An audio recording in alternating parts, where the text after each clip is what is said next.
Now, part two is your CRM ready for a reset? In the first video, I really identified businesses that are in your database that need to be reclassified. That really involves looking at the data, making sure they're classified right in the CRM. Because if they are not classified right in the CRM, the salespeople will not find value in this CRM. They will not use it because the data is bad. When the data gets updated and you communicate to the team, the data is updated, you're going to get better results in the actions from your team.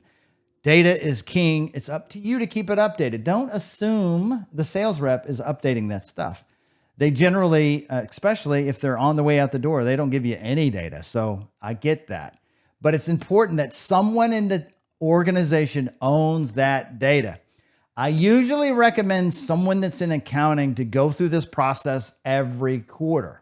Now, the first thing we talked about was making sure that the data is right in the system in terms of how you classify that information. But I will tell you, there's more to the story. What information should they be collecting? And what should happen after they collect that information? See, a lot of people ask their team to do all this dance when they go and visit a customer or fill out their CRM reports, and nobody looks at it. Well, that's quite rude. The data has value, but the data has steps. There's things you can do. In our system and with CallProof, we have some automated things that will not only help you with the follow-up after the fact, but also communicate with marketing to send promotional materials and automate some of those very important things that make a difference. So ask yourself this question. Am I asking my team to enter a bunch of stuff that doesn't matter? Do you have a ton of fields that doesn't matter? Listen, keep it simple, stupid. Don't waste your salespeople's time by asking them to collect a lot of data that's not important. You know what for me is important? Who are you buying from today? So if I'm calling onto a prospect, I may ask that prospect, who are you currently using to supply this need? And maybe have a drop-down menu with all your competitors in town so they can select it. Why does it matter? Well, businesses go out of business.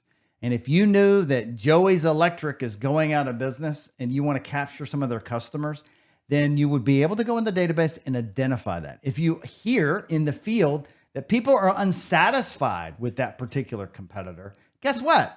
It's a target now for your team to go out and get more business. So take a moment, look at the data that they are collecting and ask yourself, am I asking too much or too little in the data that they collect?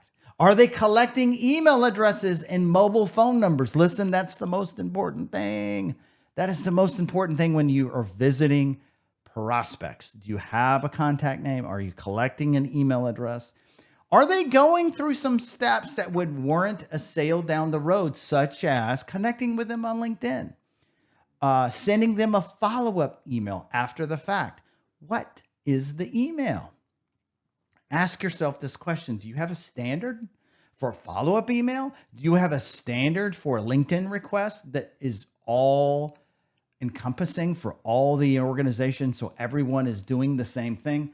Listen, consistency is key. And if you educate your sales team on the right steps and follow a program, you're going to win and be successful. But if the sales rep doesn't have expectations, if the sales rep isn't taught the right way, the sales rep will make it up on their own. And I promise you're not going to be happy with most of the make it up on your own scenario.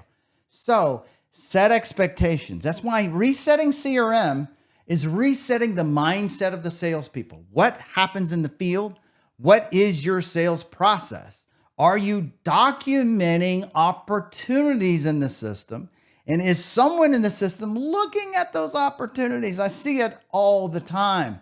I get people set up for their CRM. We have a beautifully onboarded process and we get them through the system. They start making success and wins, but they're not retooling. They're not looking at the data. They're not engaged with the data.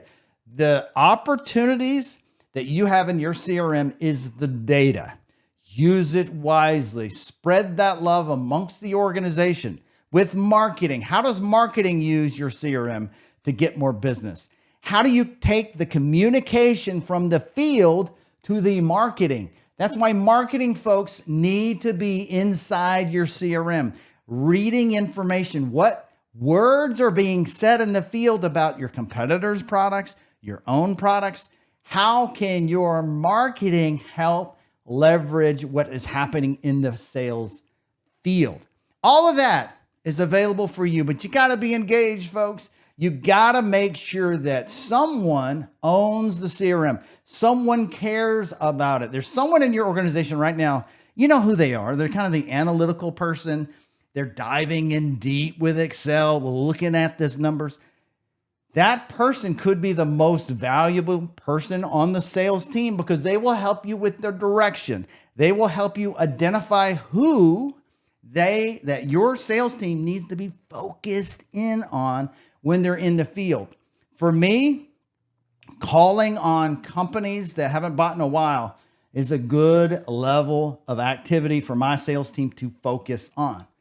And then every quarter, guess what you do? You analyze it again. So listen, resetting the CRM is not a one and done. It's an every quarter process, because at the end of the day, if you have the data to say, I have 100 potential customers in my market and I have 20, well, I have a 20% market share. Analyze that number every single quarter. And when you analyze it every single quarter, you should be able to see market growth each and every quarter. And if you're not seeing the growth, the sales team is not focused on the right activities. I wish you well, my friends. I wish you well with your CRM. CRM has a lot of opportunities, but we got to engage. It's not the salespeople. It's the whole organization adopting a right plan and making sure the plan is in action. I hope you guys have a fantastic sales week. Take care.